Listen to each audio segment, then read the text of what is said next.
Blessings, all praises be to Most High Yah, from whom all blessings flow. And I am blessed to be here with you doing a video on this blessed day that He has given us. This is a day that YHWH has made, and I will rejoice and be glad in it. On this day, August the 12th, the day of the eclipse, I have a wonderful message for you, a wonderful and also urgent message to the children of the Most High Yah, and to anyone who has done anything against us, who has hurt us, anyone who has dealt with us wickedly. He's about to deal with them. And so with all the stuff going on today, with all the cosmic signs that are going on today, I went to Yah and asking the Holy Spirit, the Ruach, for some kind of understanding on what was happening today, what the truth was in it, because there's so many different theories going on, from the 3 days of darkness to doomsday to just coincidences. I wanted to take it to the Spirit so that I can prepare my home and be ready in my home with my children for what's about to happen. And Yah gave me a beautiful dream. I'm not going to fully go into the dream. And I told you, I keep coming to y'all, saying to y'all that He's giving me a dream because He's been changing how He's talking to me. And the dream that He gave me was of me being in a church. I was sitting in this specific beautiful church. It looked really heavenly. Everything was white. The church was circular. And instead of a pulpit, and the pulpit, or the place where the pastor was delivering the sermon, being at the front of the church, this pulpit was in the center of the church, and the church was circular, and the pulpit was in the very, very middle, and the church benches were all around it, and we were all sitting around listening to this message that was being given. And this message was about redemption. This message was also about judgment.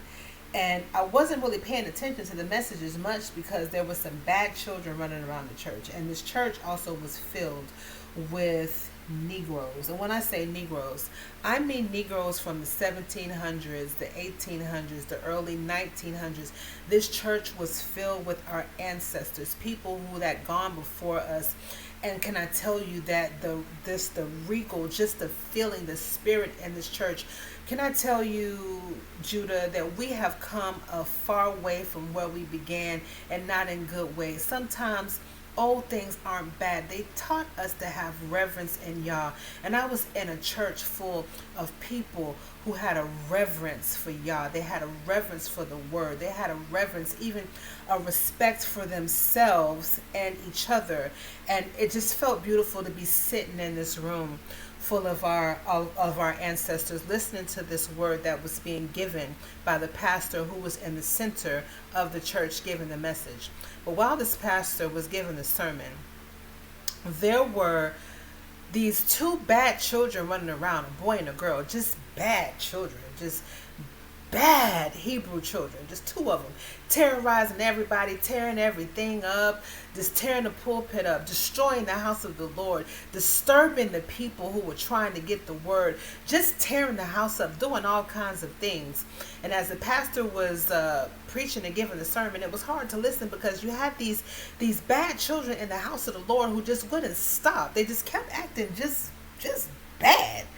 And all of a sudden, someone came and gave me this beautiful baby. This beautiful baby boy was placed in my arms, and I was told that I was going to watch over this beautiful baby. And I took him, and he sat with me. But this baby was old, y'all. This wasn't no typical baby. This baby was talking like the Negroes that was in that church. This baby had a very old spirit. This baby was like 9 months old, but was talking, and I mean talking, and he was saying, like, look at these bad children. When is somebody going to come and get these bad children? Ooh, these children are so bad. This is what this baby was saying. I was like, looking at this child, I was like, are you supposed to be talking like this? And he was like, the baby was just talking, and he was just like, I just wish these bad children would just go away. They're making it hard for us. I just wish these bad children would go away. And then somebody came and from the back of the church and snatched these bad children and took them and moved them away from the rest of the congregation. And this baby and I began to enjoy this sermon that was being given. And the pastor at one point said that he was giving this sermon out of the New Testament, and he was telling this wonderful story. He was giving us this wonderful Bible story, and he pointed to the back of the room where there was a closet full of old Bibles, all kind of Bibles. You know, the family Bibles that we used to have, you know, those big white Bibles where you put all your generations in. There was some of those, and just all different kind of Bibles from different time periods, like old ancient Bibles. And he told us if we needed one to get up and go get one. So I got up immediately and I went to get two Bibles, one for me and one for the baby. And the one that I gave the baby was a picture Bible. And as we're reading this Bible, everything changes. So now, from doing this sermon where he's basically saying that don't be weary in your good doing, because the Father is answering us. He has heard our call, and he's answering us, and he's about to do justice for those who have been done wrong. All of a sudden, the church transforms into this hotel, and I'm a worker. And again, I'm a Negro. Must have been like from the early 1900s, working in this hotel, not getting paid much, being mistreated, working in servitude, not getting what I deserved. And it was me and some other women. And there were really wicked things that some pink colored folks were doing, kind of like some mobsters. They had a lot of stuff going on, and they had a handle on this hotel. And the hotel was owned by another Hebrew, but this Hebrew was dealing wickedly with the other Hebrews there, and he was getting funds and wages from these pink colored mobsters, and he was dealing with us wickedly, but letting these mobsters do what they wanted to do with us. They were handling us, and they were doing all kind of wicked business transactions, all kind of evil things that you would think that mobsters would do. They were doing in this hotel, and they were terrorizing the workers and the people who were serving. They were terrorizing us. We were in terror. And it led me to that part in Deuteronomy when it says that we would be like, oh Lord, what it was nighttime, and then it was night, oh Lord, what it was day. Like as we work, we're working nonstop, almost like blood to the fingers, you know what I'm saying? We're working so hard that we wish that the day was over. Oh, what it was night, I'm tired of working. And then when nighttime comes, we're terrorized at night. And so we're like, oh Lord, what would it be day? No rest day or night. That was the feeling that this dream was giving me, and these workers were there. And it was time for payday, and it's time for us to go home, and it's time for this Hebrew owner to give us our paychecks. And when he gives us our checks, we're like, let's say, for example, we're supposed to get, let's say, $500, but it's only 50. So we're mourning because we've done all this work and we have nothing to show for it. We've worked so hard for you, and you've only given us scraps. You've given us nothing. How are we going to take care of our family? How are we going to feed our children? How are we going to pay our bills and our rent? How are we going to do all of this? You're not right. And we just begin to cry, and we begin to cry, and we begin to cry. And on the walk home, while we're walking home, just crying about how we're being treated, our Father meets us. We're walking on the railroad tracks, and our Father meets us on the railroad tracks, and he's like, come on. And our Father takes us and says, I'm done with this. I'm going to handle this. You're not coming home another day like this. And he goes back into that hotel, and he goes to the Hebrew owner, and he says, you're going to stop mistreating my daughters. My daughters have worked hard for you, and you haven't paid them wages for the work that they have done. Why do you have my daughters walking home to me crying because you've given them scraps, you've given them nickels and dimes, and they've done good work for you? And then he says, you're out here in the front of your hotel washing this big, beautiful van or kind of truck that you have, this van that you have, this van that's big enough to fit my children, my daughters in. Why do you have my daughters walking 5 miles to and from work when you could have put them in this vehicle? You could have taken them to work. You could have taken them home. You could have done right by them. There's no one in this vehicle. It doesn't move. There's no reason why you couldn't crank this vehicle up, pick them up, take them to work, pick them back, take them from work, and take them back home. Why do you have these gangsters talking to my daughters like they're garbage? Why do you have these gangsters ravaging my daughters, scaring my daughters, jacking my daughters up on walls, making them afraid to do things, making them do things they don't want to do? I'm coming for you. You're going to do right by my daughters. You're going to get in here and you're going to clean this hotel up. You're going to clean this room up. You're going to do what you're supposed to do. You're going to give my children restitution, reparations, what they deserve. You're going to give my children what they deserve for working hard for you, because this is the way it's supposed to be. This is just and this is right. And the owner didn't want to do it, but our father was so serious that he said, if you don't, I'm going to take this and I'm going to beat you with, I'm going to take this stick and I'm going to beat you with it if you don't do right by my children. And then I understood. He had to show me what I didn't understand, what the bad children and the church meant, and what the baby in my lap meant. It meant that the gatekeepers who have been allowing and helping these pink folks to do us wrong, he gonna deal with them first. Judgment starts in his house first. He's gonna deal with them first. The time of dealing with his children wickedly is over, and that's the word I heard this morning when I woke up. I woke up and heard the time of my children being mistreated is over. He's heard the cry. He's taken the trash out. He's done playing with y'all. But he had to let us know that the reason that we're here is because we didn't listen to him and do what he told us to do. And our disobedience, it led to this. But it doesn't mean that he didn't love us. It means that he wants us to turn to him and operate in obedience. And he would hear us when we called out to him. Like if you look in the Bible, that was what the Bible was about. His children, when they went wrong or they went astray or they went in transgression, he had to get them. He chased them. He caused the nation, mostly a lot of times, the Medo-Persians, who are now the Iranians, he would have them to, or just any nation, just anything. He would just have them go through something, have a wicked nation come and take them over. Have somebody come and take them over, like even Nebuchadnezzar. Right, because they were operating wrong. And then when we cried out to him, when we turned from our wicked ways, he changed. He would have all the ites, all the Amalekites, the Moabites, the Philistines, all the ites and the steens. He would have them come against us, and then we would have to turn back to him. We would cry out to him, and he would turn around and he would bless us, and we remember and we walk. But then every time we forgot, then he would come and get us.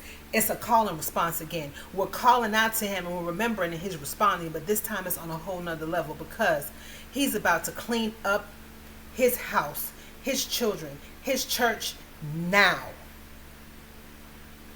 He's cleaning it up for good. We're coming up at the end of this cycle of, I love you, I transgress, I do what I want, I dirty your house up, I don't give you respect, and you don't care. You're going to go ahead and take care of me anyway. He's done with that.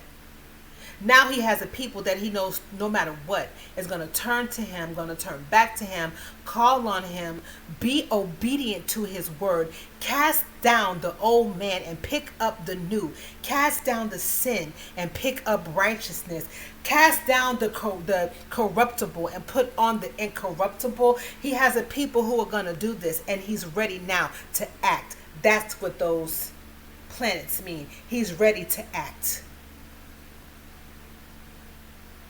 And in my dream, he's showing me that he's going to start in his house with his children that have been gatekeeping, that have been setting up his other children to be in this house treated wickedly.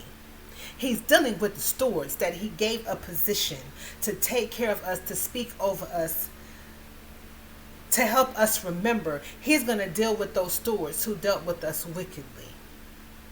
He's going to start with them. And then when he's finished with them, he's going to turn to every nation that had anything to do with the transatlantic slave trade, with our being treated wrong, anything to do with our captivity, anything to do with our branding, anything to do with us being ravaged, anything to do with the savage way that we have been treated. He is going to deal with them now. He's done playing. He's given them a 7-year clock. We began our captivity in August 1619. 400 years from that, as he told Abraham in Genesis, would be August 2019. There's been a countdown, and everybody's been saying, well, the time of captivity is over. It's 2019. It's been 400 years. Yeah, but he put them on a 7-year warning. He gave them 7 years to get it right. He put them on a 7-year time clock to have them to do right by us. 7 years is up today. Today is 7 years. To August 2019. To August 1619. And he's saying that he has it all lined up and he's ready to judge every nation. Now, what he gave me about the gatekeepers of Judah, he gave me it put in remembrance of me the story of the good and the wicked servant, the good and the wicked steward. And the first one I looked up was Matthew 24 verses 43 to 51.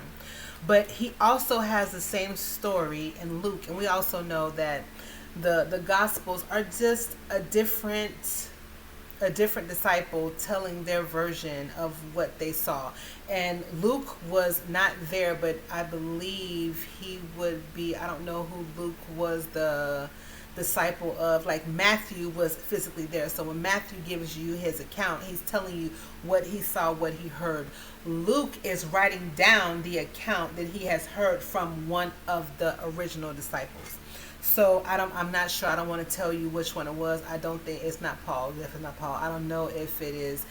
Maybe Matthew is telling Luke and Luke is writing it down. Maybe that's how that goes.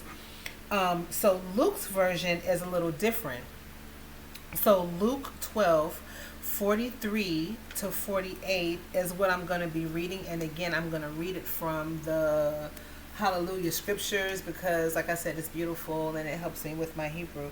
So we're going to start at verse 43, going to verse 48, and it says, Baruch is that servant whom his master shall find doing so when he comes. Truly I say to you that he shall appoint him over all possessions. But if that servant says in his heart, my master is delaying his coming, and begins to beat the male servants and the female servants, and to eat and drink and be drunk, the master of that servant shall come on a day when he does not expect him, and at an hour that he does not know, and shall cut him in two, and appoint his portion with the unbelievers. Go cut him in two, okay, and appoint his portion with the unbelievers. And that servant who knew his master's desires and did not prepare, nor did according to his desires, shall be beaten much. Isn't that what my daddy told him in a dream? I'm going to take this stick and I'm going to beat you if you don't give my children what they deserve. Right? Right? So this is what he's saying. That he's about to do judgment to the children of the church who are not taking care of that church that they're a part of. Judgment is going to start with them. So if you out here cooning, you buffooning, you putting on shows, you're disrespecting your own people for monetary gains, for clout, for influence. If you are here beating your people, you about to be judged first.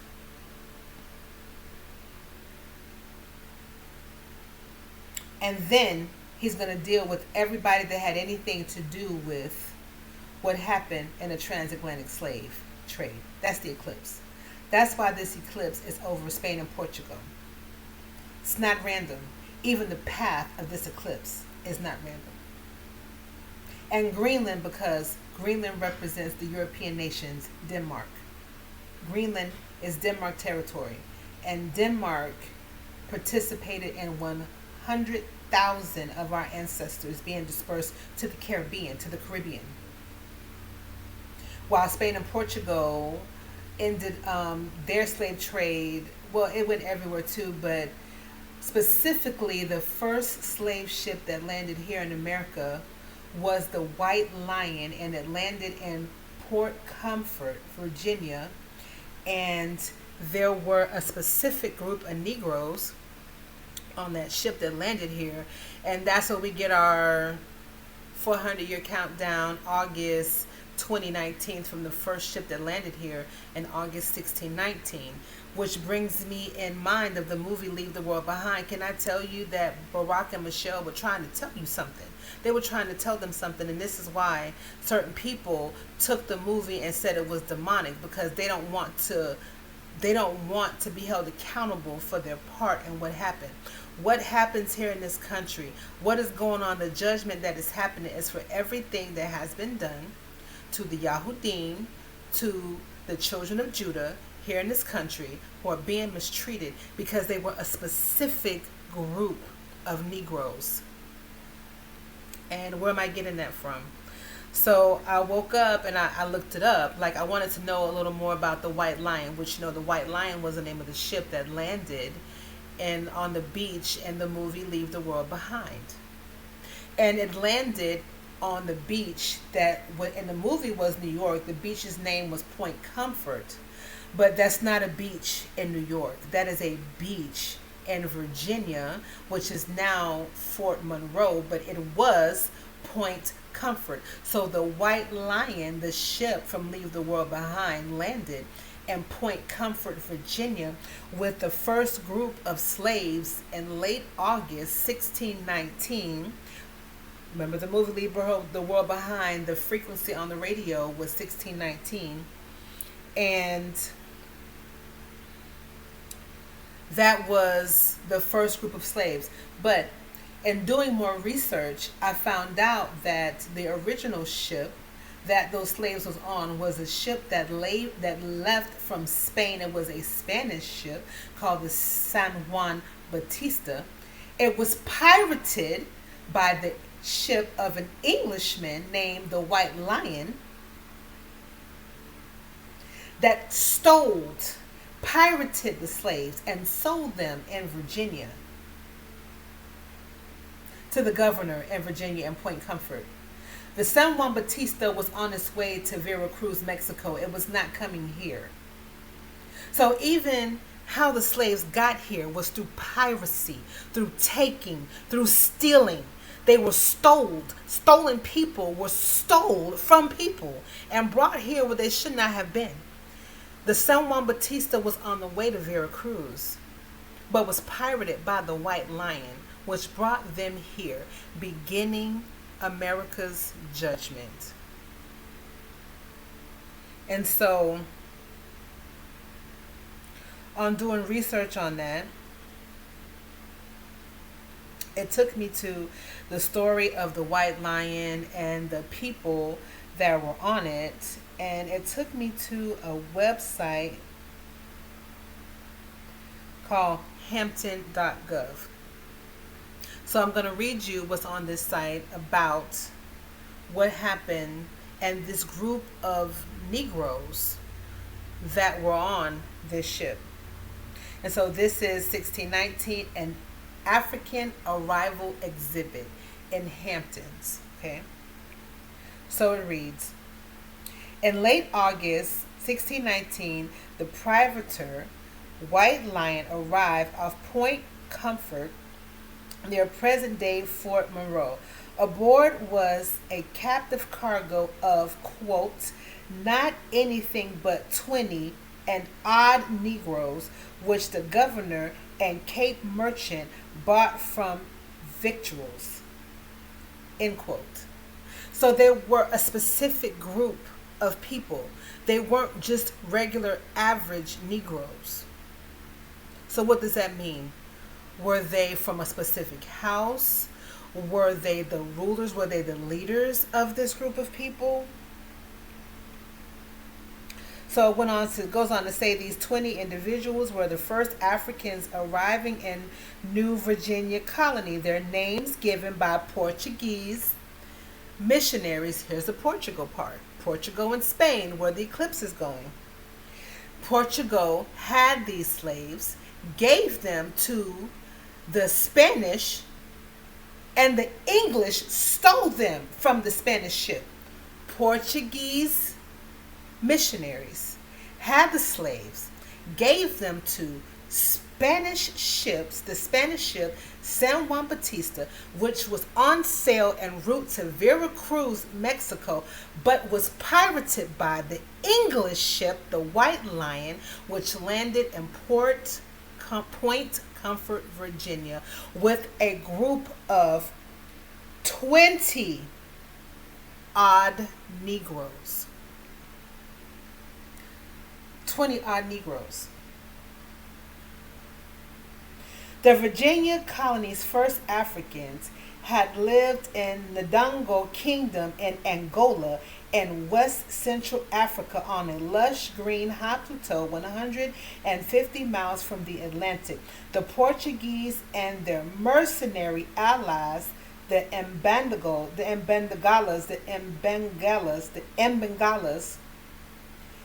the Portuguese and their mercenary allies, the Mbengalas, waged war on the Ndongo Kingdom, the most powerful state in the Mbundu region, to gain control of the region and provide slaves for the trade. So these slaves were taken captive in a war. So doesn't it sound like these slaves may have been more than just slaves in their country? They had some title. They were a specific group of people that were taken, and this is where we come from. This is what is happening now. Everyone that had anything to do with the mistreatment of Yah's children is about to be in judgment. Starting from the children in his own house who are beating their own kinfolk, who are holding down their own people, who are gatekeeping their own people, down to the ones that had us, sold us, put us on ships, and stole us from those ships, beginning chattel slavery. This is what's happening now.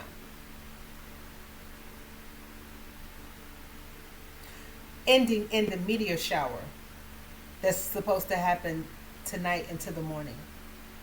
He's going to rain down holy hell on anybody that had anything to do with holding us captive. This is what that means. The planetary alignment, Yah is saying, I got this. I'm about to show y'all some things. I'm going to deal with every last one of y'all. The eclipse. Every one of y'all that took my children, put them where they should not have been. Every last one of y'all that I told y'all that y'all had 7 years to get right by them, and you playing with me and you think you're going to bring your golden age to this country, I'm finna get y'all. Down to the meteor shower of raining down fallen stars, holy hell on every nation, to the burning of European countries that refuse to give back what they have taken, who refuse to apologize, who refuse to give reparations, who refuse to give restitution to the ancestors of the children that they put in bondage. This is not about politics. This is not about Islam versus Christians. This is not about Democrats versus Republicans versus MAGA versus Socialist Democrats of America. This is about none of this. This is about an ancient sin, an ancient sin. This is about why them ships of Tarshish ain't come to pick us up yet. This is about why we haven't been given what is due to us because of what was done to us. This is about playing in his face. This is about hanging his beautiful babies on trees. This is about drowning them in water. This is about imprisoning them. This is about imprisoning them, harvesting their organs, and burying them. This is about stealing melanated soul's essence. This is about Yah doing judgment for his people. He said he taking the trash out. He done playing with y'all. He said he's done taking the trash out. He's done playing with you about his people and for his children. This is about you turning back around to him and calling on him to be the righteous judge on your behalf. Stop thinking that these people are going to give you judgment for Nolan,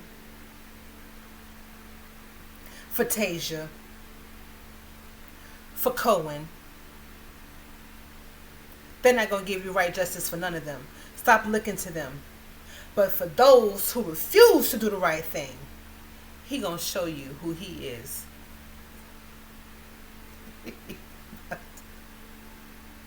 He about to show you some things. Because none of it is in our hands. Hence, this cosmic alignment. Ain't nothing that we can do. We can't do none of this. We couldn't put on the show that he's putting on. There's nothing that we can do to put the show on that he putting on. We can't do this. And you can't make this up. My daddy said he taking the trash out. And he said he going to take us over to them people who been playing with us, and he going to make them give us what we deserve.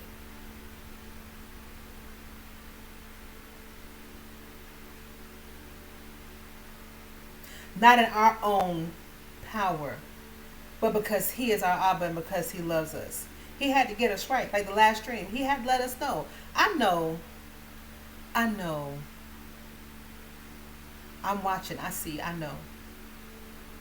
But y'all forgot about me. You didn't steward what I gave you right. You were disobedient. You didn't care.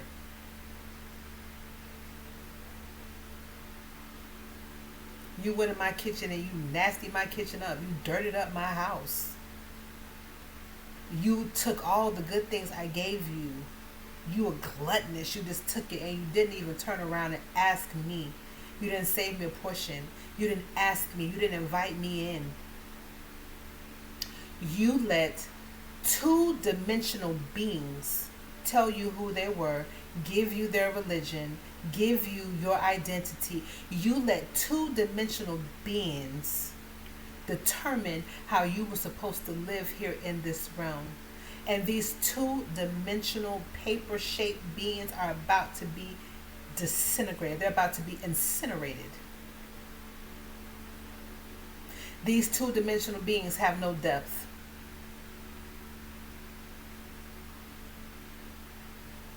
You, as beings of ether, let these two-dimensional beings declare your identity. Step out of the kingdom of these two-dimensional beings. Step out of this two-dimensional kingdom and step into mine. Come into the fifth dimension with me. Not even the third dimension. Come into the fifth dimension with me, past time. Come into the fifth dimension with me where you can step in and out. Come into this fifth dimension with me.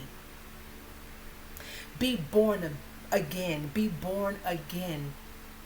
Incorruptible. Put down your corruptible and pick up that which is incorruptible.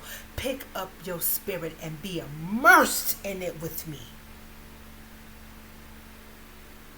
It's time for the immersion.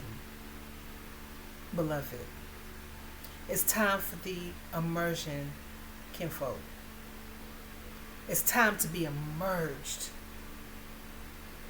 in the Ruach HaKodesh. It's time to be immersed in Yahuwah through Yahusha. The time of playing is over and done. Step away from this two-dimensional kingdom and step into the fifth with him. Watch him work. And all of this is happening before the fall feast. Prepare your home to place it all before the altar for him. Place it before his altar so that he can take it and he can give you the identity that he bore you with. You are a destiny-bound, set-apart, holy priesthood, designedly and purposefully made that his will be done in this realm. You are the answer to these two-dimensional beings and their two-dimensional kingdom that is about to be crumbled like a piece of paper and thrown into the furnace. This is what all this means.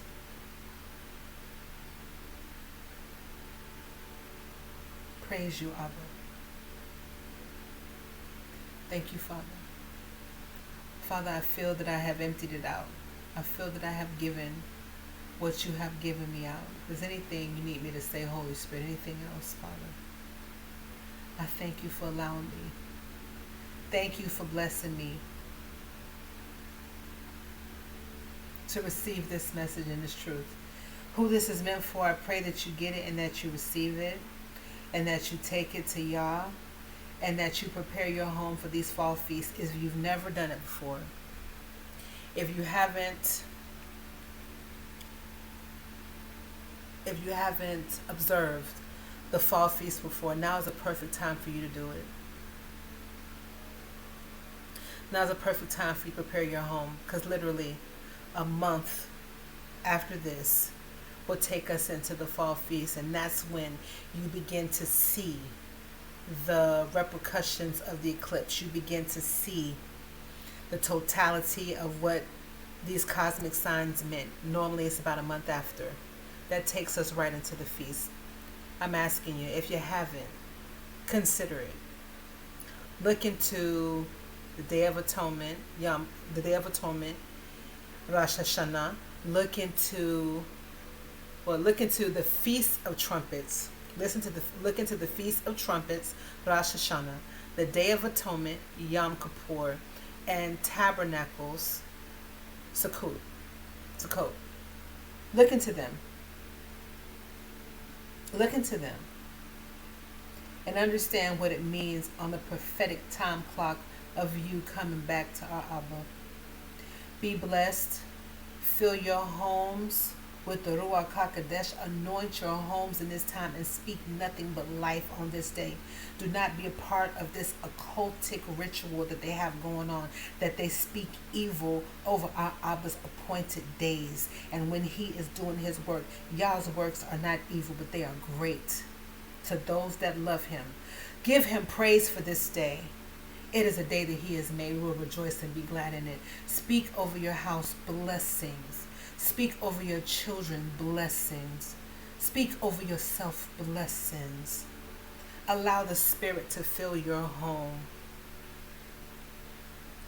Allow the Ruach HaKodesh to fill you and move you. Be moved by the Spirit of Yahuwah through Yahusha. That's all I got. I'm poured out. I thank you, Father. Peace and blessings.